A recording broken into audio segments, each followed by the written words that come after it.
సులోచన మనోభావాలకు స్వాగతం. ఈరోజు నేను ఉన్నంత వరకు వాటి విలువ తెలియదు అనే టాపిక్ మాట్లాడదాం అనుకుంటున్నాను. మన అవయవాలు కానీ, స్నేహితులు కానీ, బంధువులు కానీ, కుటుంబ సభ్యులు కానీ, మనకున్న కొన్ని వస్తువులు కానీ, ఏదైనా సరే అవి ఉన్నంత వరకు వాటి విలువ మనకు తెలియదు. అది పోయినప్పుడు దాని విలువ తెలుస్తుంది. చాలామంది బైక్స్ మీద ఇష్టం వచ్చినట్టు కట్స్ కొడుతూ వెళ్ళే పిల్లల్ని చూస్తే నాకు చాలా బాధ అనిపిస్తుంది అదే. ఎందుకంటే వాళ్ళకి ఆ శరీరంలో అన్ని పార్ట్స్ ఉండేసరికి ఆ ఏజ్‌లో వాళ్ళకి ఎలా కావాలంటే అలా ఫిట్స్ చేసి వెళ్ళిపోతున్నారు కానీ సెక్యూరిటీ గురించి వాళ్ళ వాళ్ళ జాగ్రత్త గురించి వాళ్ళకి ఆలోచన లేదు. ఉత్సాహమే కానీ.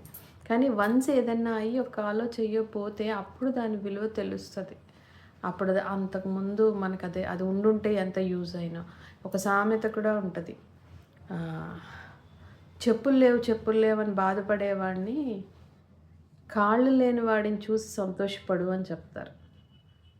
కనీసం మనకి కాళ్ళైనా ఉన్నాయి. వాడికి మనం చెప్పులు లేవని బాధపడుతున్నాం. వాడికి చెప్పులేసుకోవడానికి కాళ్ళే లేవు.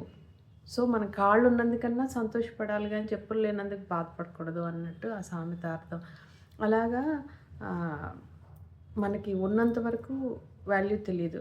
సో, అందుకే మనం ముందుగానే కేర్‌గా ఉండాలి. చాలామందికి కాళ్ళు లేని వాళ్ళు చేతులు, కాళ్ళు లేకుండా ఒకే ఒక కాలు ఉంటే ఆ కాలుతో పుస్తకాల్లో రాసుకొని చదువుకున్న వాళ్ళున్నారు. ఒకే నోటితో కాళ్ళు, చేతులు కూడా లేకుండా నోటితో పెయింట్ చేసిన వాళ్ళున్నారు.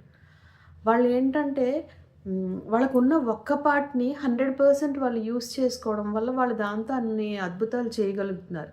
కానీ మనం ఏంటంటే ఉన్న వాటిని ఏది పూర్తిగా ఉపయోగించుకోకుండా ఏది సవ్యంగా చేయలేకపోతున్నాం. సో, అలా గాకుండా మీరు ఏదో ఒకటి మీకు ఏది ఇంట్రెస్టో చూసుకొని దాని మీద ఇంట్రెస్ట్‌తో ఏదో ఒకటి సాధించండి. కానీ ఉన్న వాటిని అశ్రద్ధ చేయొద్దు. మన పార్ట్స్‌నంతా మన అవయవాల్ని కాపాడుకుందాం. మనకిచ్చిన వస్తువులను కాపాడుకుందాం. ప్రతి దానికి భగవంతుడు మనకిచ్చిన వాటికి భగవంతుడికి కృతజ్ఞతగా ఉందాం. ఇతరులకి మనం వాటితో ఉపయోగపడే పనులు చేద్దాం. గుర్తిద్దాం ముందే మనకున్న వాటిని విలువ. ఓకే.